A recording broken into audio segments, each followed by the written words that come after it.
혹시 칭찬인 줄 알았습니다라는 글을 아십니까?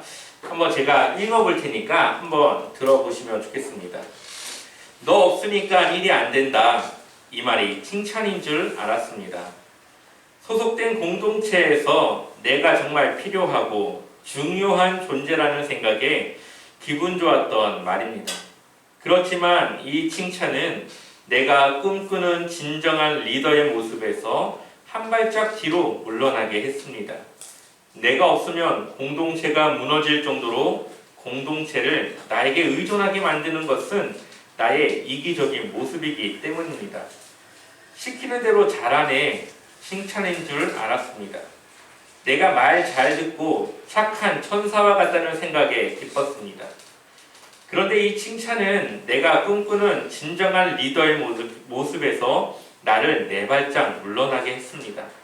나는 전통과 관료주의에 익숙해져 새 생각을 하지 못하며 변화를 두려워하는 사람이었던 것입니다. 내가 꿈꾸는 진정한 리더는 독재가 아닌 좋은 영향력을 행사하여 나뿐 아니라 따라주는 이 팔로워들에게 성공을 안겨주는 사람입니다. 변화를 두려워하지 않고 새 시대에 필요한 변화를 잘 판단하는 사람입니다. 오늘도 진정한 리더로 나아가기 위해서 저는 칭찬을 다시 한번 새겨 듣습니다. 월간 좋은 생각이라고 하는 책자에 실렸던 칭찬인 줄 알았습니다 라는 내용의 일부를 제가 읽어드렸습니다. 예전에도 들었고 익히 알고 있던 내용이었지만 요즘 들어 참 이 글에 공감을 하게 됩니다. 세상에는 많은 리더가 있고 많은 지도자들이 있습니다. 하지만 그들이 어느 정도 성과를 이루고 어느 정도 위치에 올랐을 때 그것을 유지하기란 쉽지가 않습니다. 많은 사람들의 인정과 호응, 사람들이 따르는 그러한 분위기 속에서 한순간의 실수와 교만과 자기의 자만이 결국은 그 자리를 잃어버리게 만들기 때문이죠. 그러한 면에서 저는 유재석이라고 하는 사람이 참 대단하다고 느껴집니다. 왜냐하면 탑 MC, 지금도 대한민국의 최고 MC라고 하면은 이 유재석을 뽑을 텐데 아직까지도 그 자리를 유지하고 있습니다. 더군다나 그 MC의 자리를 잡은 이후부터 지금까지 어떠한 구설수라던가 나쁜 일에 휘말려서 자신의 자리를 위태롭게 하는 모습을 보지 못했습니다. 주변 평판도 좋고 실력도 좋고 인품도 늘 사람들에게 인정받는 그런 사람입니다. 이러한 한결같은 모습을 언제까지 유지할지는 모르겠지만 지금까지 그 유재석이라는 사람을 보면 대단하다는 생각을 늘 할 수밖에 없습니다. 근데 이러한 내용들을 보면서 저 자신을 돌아봤습니다. 그랬더니 저는 탑 MC의 탑에 자리에 있지도 않았는데 왜 그리도 교만했고 그랬는지 모르겠습니다. 어느덧 사역을 시작한 지 15년이라는 시간이 흘러가고 있습니다. 전도사 시절부터 크고 작은 교회에서 사역을 했었고 사역적인 많은 경험들을 쌓았습니다. 처음 사역을 시작할 때는 얼마나 사역을 임하는 것이 두려운지 말씀 하나하나 준비하는 것이 힘들었고 부족한 것이 많다 보니까 하나님을 붙잡고 기도할 수밖에 없었습니다. 어떤 성도가 하나 꼬투리를 잡고 이야기를 하면은 그것 때문에 내가 사역자의 자격이 있는지 없는지를 늘 고민하며 하나님께 그 뜻을 물었던 경험들을 갖고 있습니다. 근데 어느 정도 시간이 흘러가면서 경험이 쌓이고 그 일들에 적응을 하기 시작하니까 이제는 기도보다는 나의 사역적인 경험을 의지하게 되었고 사람들에게 칭찬을 듣는 또 좋은 결과를 내는 그러한 목적을 가지고 사역을 하게 되었습니다. 그러다 보니까 어느 순간부터는 사역이 하나님이 원하시는 방향보다도 나의 마음대로 사람들의 그런 생각대로 흘러가는 사역이 되었었던 것이죠. 그렇게 인정받는, 사람들에게 칭찬받는 그런 사역자의 모습이었습니다. 근데 어느 순간부터는 사역이 막히기 시작하고 내 생각대로 할 수가 없고 이전과 다른 사역들을 할 수밖에 없게 됩니다.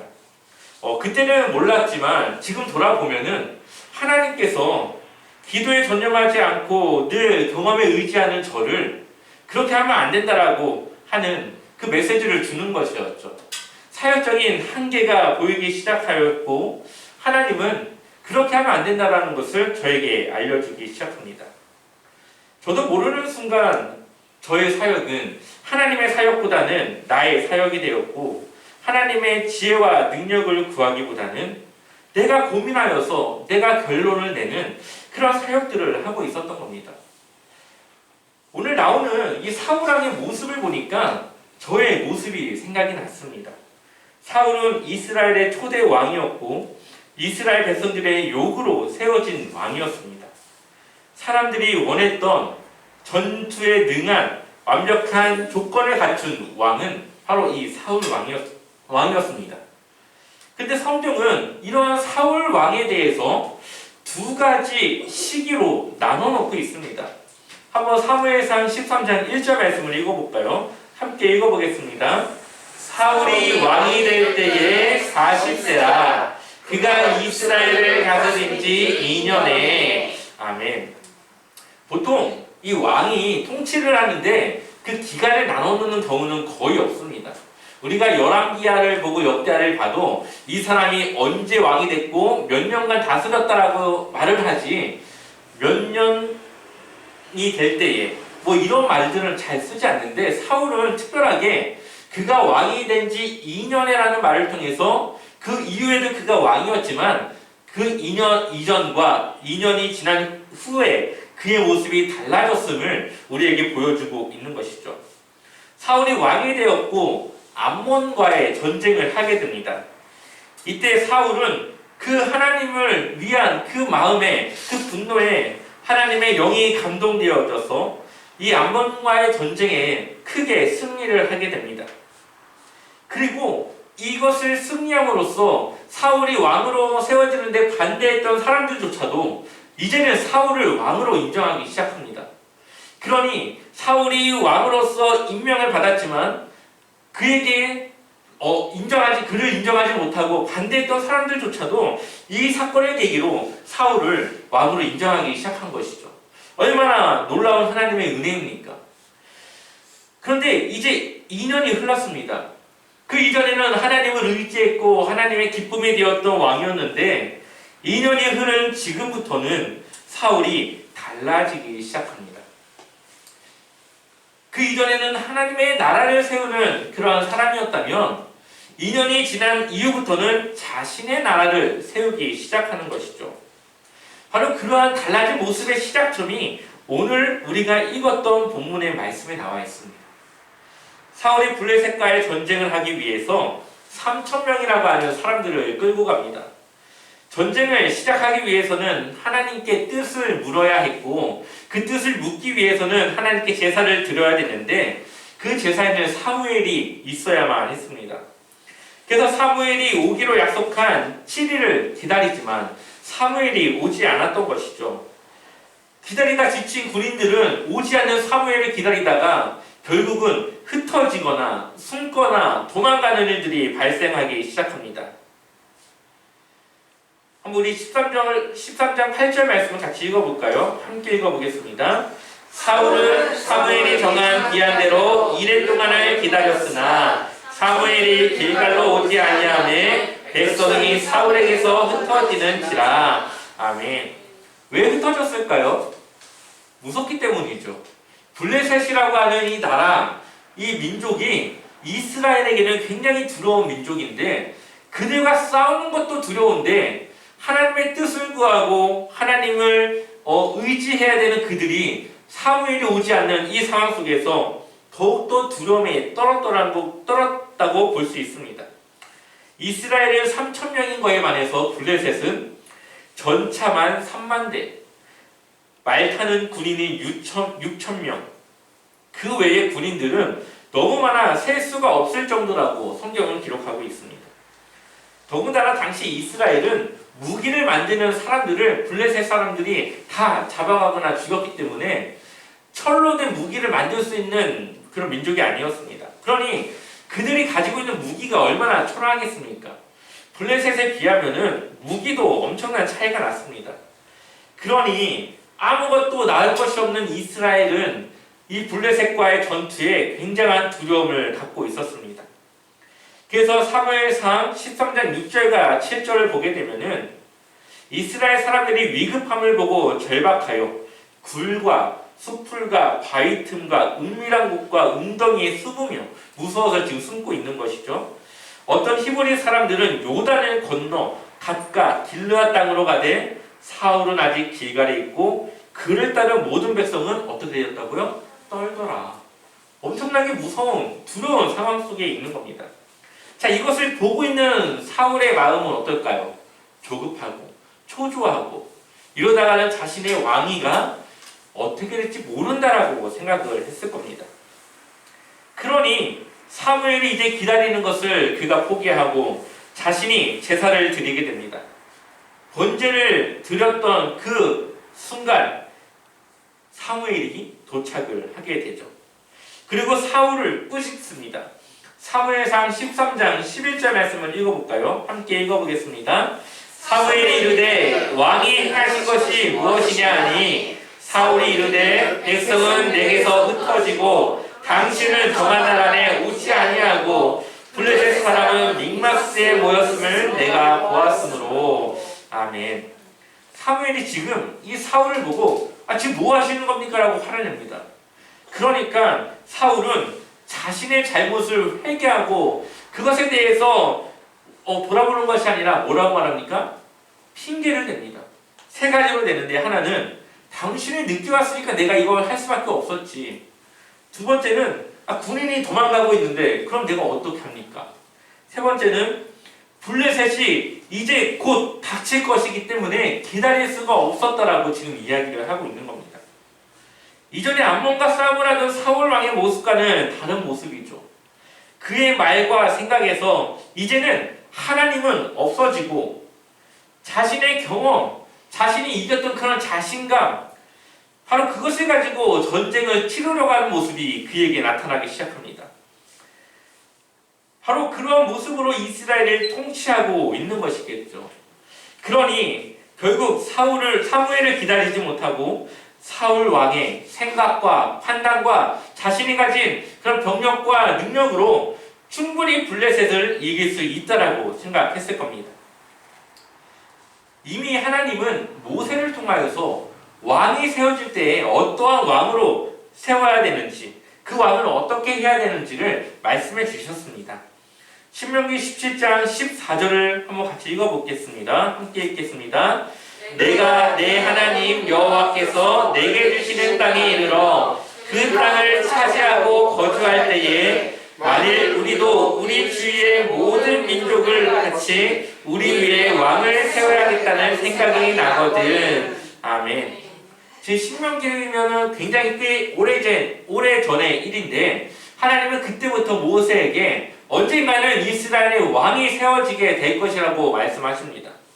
그리고 그때 왕을 세울 때에 어떻게 세워야 되는지, 또 그 왕은 어떻게 해야 되는지를 말씀을 하시는 것이죠. 15절을 보니까, 신명기 17장 15절을 보니까 반드시 내 하나님 여호와께서 택하신 자를 내 위에 왕으로 세울 것이며, 내 위에 왕을 세우려면 내 형제 중에 한 사람을 할 것이요 내 형제 아닌 타국인을 내 위에 세우지 말 것이며. 아멘. 두 가지를 말씀하고 있죠. 하나는 하나님이 선택한 사람이 왕이 되어야 된다는 것, 그리고 또 하나는 이스라엘 민족 안에서 왕을 세워야 된다라고 말씀하십니다. 또한 이 왕이 갖춰야 될 그런 일이 있는데 하지 말아야 될 것들이 있습니다. 첫 번째는 병마를 많이 두지 말고, 그러니까 군대를 의지하지 말라는 것이죠. 둘째는 아내를 많이 두지 말 것. 그리고 자신을 위해 은과 금을 많이 두지 말라. 아내를 둔다고 하는 것은 이방 이웃의 나라들을 의지하고 이방신을 가져오는 결과고, 또 자신을 위해서 은금을 많이 두지 말라는 것은 그러한 세상의 것에 그가 현혹되지 말라는 것이죠. 또한 하나님의 말씀을 배우고 지키라고 말씀하십니다. 자신 옆에 그 하나님의 말씀을 늘 두어서 그것을 읽게 하고 듣게 하라고 말씀하십니다. 결국은 교만해지지 말라는 것이죠. 하나님을 의지하는 그 마음을 떨어뜨리지 말고 늘 하나님을 의지할 수 있는 그 마음을 준비하라는 겁니다. 그래서 신명기 17장 20절을 보면은 그리하면 이 앞서 말했던 세 가지를 다 하면 그의 마음이 그 형제 위에 교만하지 않냐. 이 명령에서 떠나 좌로나 우로나 치우치지 아니하리니 이스라엘 중에서 그와 그의 자손이 왕 위에 있는 날이 장구하리라. 아멘. 이 축복을 누가 받습니까? 다윗이 받죠. 하나님이 원하시는 나라는 하나님의 말씀으로 통치되는 나라입니다. 하나님의 말씀으로 이끌어지는 나라를 원했던 것인데 사울은 하나님의 생각보다는 자신의 권위, 체면을 더욱 중시했습니다. 자신을 위한 나라를 세우고 있었던 것이죠. 전쟁에 승리를 했던 경험도 있고 모든 백성들의 신뢰를 받고 있는 사울은 이제 자신의 삶에 하나님의 도움이 필요하지 않다라고 생각했습니다. 그러한 교만해진 그의 마음 가운데 하나님이 없어도 잘할 수 있다라는 생각을 하게 되었고 사무엘은 그러한 사울의 생각과 그의 행동을 망령되다라고 말하고 있습니다. 사무엘상 13장 13절을 보니까 사무엘이 사울에게 이르되 왕이 어떻게 행하였다고요? 망령되이 행하였도다. 왕의 하나님 여호와께서 왕에게 내리신 명령을 지키지 아니하였도다. 만약 그것을 지켰더라면 여호와께서 이스라엘 위에 왕의 나라를 영원히 세우셨을 것이거늘. 아멘. 하나님께서 그 왕의 자리를 장구하게 하겠다는 그 약속이 사울에게도 똑같이 주어졌지만 사울은 그 자리를 자신이 지키지 못했습니다. 여기서 망령되다라는 말은 교만해지다라고 하는 뜻을 갖고 있습니다. 결국 하나님이 없어도 자신의 힘으로 능력을 할 수 있다라고 하는 교만함 때문에 하나님을 의지하지 않고 하나님을 기다리는 믿음 없이 자신의 힘으로 해결하려고 했던 것이죠. 결국 이러한 사울은 자신뿐 아니라 그의 부하들, 이스라엘 백성들까지도 죄를 짓게 만듭니다. 블레셋과의 전쟁 중에서 군인들에게 전쟁에 승리하기 전에 아무것도 먹지 말라고 말을 합니다. 좀 상식적이지 않은 말 아닙니까? 오히려 더 잘 먹어서 힘을 내가지고 싸워야 되는데 오히려 백성들에게 먹지 말라고 합니다. 결국 전쟁에 이기지만 그들이 노력한 그 동물들을 어떻게 합니까? 생채로, 피째로 그것을 먹게 되는 것이죠. 너무 허기가 지니까 그것을 그냥 피째 먹게 되는 겁니다. 이것은 하나님이 레위기에서 말한 음식법에 대한 위배되는 행동입니다. 이렇게 잘못된 리더 한 사람이 잘못된 백성들의 행동을 부추기고 있는 것이죠. 사울은 사무엘의 책망에도 변하지 않았습니다. 자신의 잘못을 인정하고 회개하지 않습니다. 이렇게 잘못된 길을 행하는 리더 한 사람 때문에 이스라엘은 죄를 짓게 되고 하나님의 나라가 아니라 사울을 위한 나라가 되고 있는 것이죠. 그래서 하나님은 이렇게 말합니다. 우리 14절 말씀 같이 한번 읽어볼까요? 함께 읽겠습니다.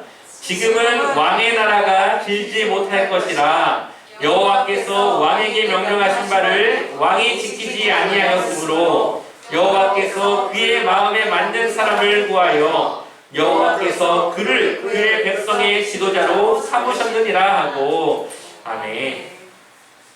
하나님의 나라를 세우지 않았던 사울의 나라를 세우고 있는 그의 왕위가 길지 못할 것이라고 말하고 있습니다. 그리고 하나님의 마음에 맞는 사람을 구해서 그에게 이 백성의 지도자로 삼으실 것이라고 약속하고 있는 것이죠.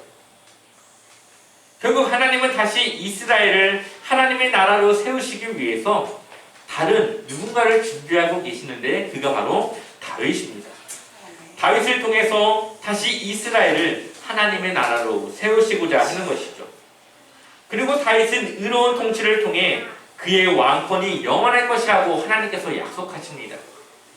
만일 사울이 사무엘을 기다리고 블레셋과 전쟁을 했다면 아마 그 결과는 바뀌었을 겁니다. 사울의 왕위가 영원할 것이었다는 것이죠. 그런데 믿음이 요구되는 그 순간 믿음을 갖지 못했던 사울은 잘못된 선택과 행동을 하게 되었습니다. 아마도 이 사무엘이 늦게 온 것은 하나님의 의도적인 행동이라고 볼 수 있습니다. 사울의 그의 가진 믿음이 하나님을 의지할 것인가 자신을 의지할 것인가를 하나님이 보시고자 그러한 상황을 만들었다고 볼 수 있는 것이죠. 하지만 하나님이 원했던 모습을 나타내지 못한 사울은 자신의 왕위를 결국은 빼앗기게 되는 겁니다. 이스라엘을 보면 언제나 그들의 왕은 하나님이었습니다. 아담에서부터 아브라함, 모세, 여호수아, 사무엘, 다윗 등 수많은 지도자들과 왕이 있었지만 늘 이스라엘을 이끌고 다스리시는 분은 결국 하나님이었고 하나님의 말씀으로 이스라엘은 다스려지고 이끌어야 했습니다.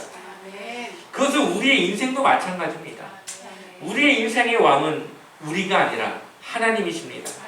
우리는 우리 인생의 왕좌에서 내려와 그 인생의 그 왕좌에 하나님이 앉으시고 우리의 삶을 주관하시며 이끄시도록 우리는 그 자리를 내어드려야 합니다. 그러한 성도가 모인 하나님의 교회를 세워야 되고 그러한 건강한 교회, 공동체를 이루어야 됩니다. 하나님의 통치를 받는 것은 기도와 말씀으로 우리가 살아가는 것입니다. 사무엘은 이렇게 말합니다. 사무엘상 12장 23절 같이 읽어볼까요? 함께 읽어보겠습니다. 나는 너희를 위하여 기도하기를 쉬는 죄를 여호와 앞에 결코 범하지 아니하고 선하고 의로운 길을 너희에게 가르칠 것인즉. 아멘. 기도하기를 쉬는 것이 사무엘에게는 죄로 여겨졌습니다. 물론 이것은 율법적으로 죄라고 규명된 것은 아니었지만 사무엘은 내가 해야 될 사명, 내가 해야 될 일을 결코 소홀히 하지 않겠다고 하는 의지를 보여주고 있는 것이죠. 그 이전부터도 이스라엘을 위해 기도했지만 앞으로도 내가 쉬지 않겠다고 하는 다짐을 보여주고 있는 겁니다. 또한 선하고 의로운 길을 가르칠 것이라고 말하는 것은 하나님의 말씀을 통해 이스라엘 백성들이 옳고 그름을 분별할 수 있도록 가르치겠다고 하는 뜻을 가지고 있습니다. 결국 하나님의 나라를 기도와 말씀으로 세울 수 있는 것이고 이것은 일시적으로 세우고 끝나는 것이 아니라 지속적으로 세워나가야 되는 것이고 지속적으로 그것을 유지해 나가야 되는 것입니다. 어제 우리 기도가 오늘을 살게 하지 않습니다.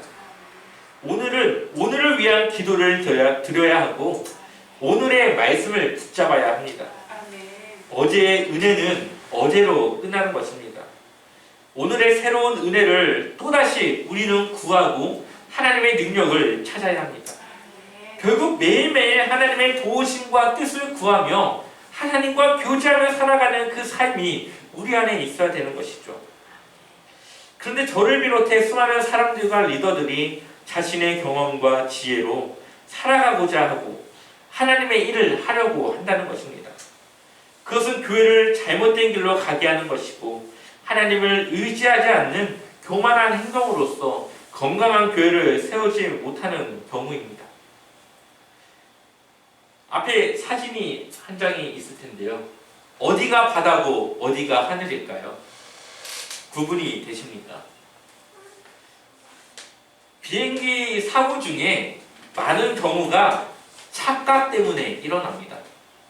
버티고 현상이라고 하는데요. 영어 버티고 현상이라고 하는 말은 우리나라 말로 비행 착시 현상입니다. 사진을 보시다시피 어디가 하늘이고 어디가 바다인지 구분이 잘 되지 않는 것처럼 비행기를 오랜 시간 하늘 위에서 타다 보면은 어디가 바다고 어디가 하늘인지 구별하지 못하는 순간이 오게 됩니다. 이때 이 파일럿들에게 늘 하는 말은 자신의 감각을 믿지 말라는 겁니다.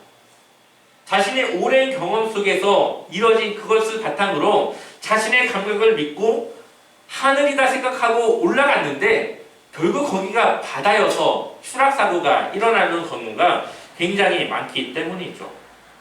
그래서 파일럿들은 어떤 순간에도 자신의 감각을 믿지 말고 레이더를 보라고 말합니다. 레이더를 보고 어디가 하늘이고 어디가 바다인지를 정확하게 구분을 해야 된다라고 배우게 되는 것이죠. 우리의 신앙도 마찬가지입니다. 우리의 경험과 능력을 믿다가 어느 순간부터 끝모를 고난을 경험하게 됩니다. 우리의 신앙 훈련은 기도와 말씀으로 우리의 신앙을 지키고 하나님의 뜻을 따라 사는 것입니다. 과거에 이렇으니까 오늘도 이러면 되겠지라는 생각이 아니라 과거에는 이랬지만 오늘은 하나님의 뜻이 또 어디에 있는지를 분명히 묻고 그 뜻을 우리가 따라가야 하는 것이 바로 우리가 가져야 될 믿음과 신앙의 태도입니다. 이러한 삶을 통해서 우리는 하나님의 나라를 세우고 우리의 인생이 하나님의 나라가 되고 그러한 우리가 모인 이 공동체가 하나님의 건강한 공동체가 되어질 수 있는 것이죠. 담임 목사인 저부터 하나님께 기도하는 것을 쉬지 않고 우리 성도들이 하나님의 선하고 의로운 길로 나아갈 수 있도록 늘 말씀으로 양육할 수 있도록 하겠습니다. 우리 모두가 주님의 말씀으로 하나 되어 하나님의 나라를 세워나가는 귀한 제자와 성교회 성도님들 되시기를 주님의 이름으로 간절히 축원합니다.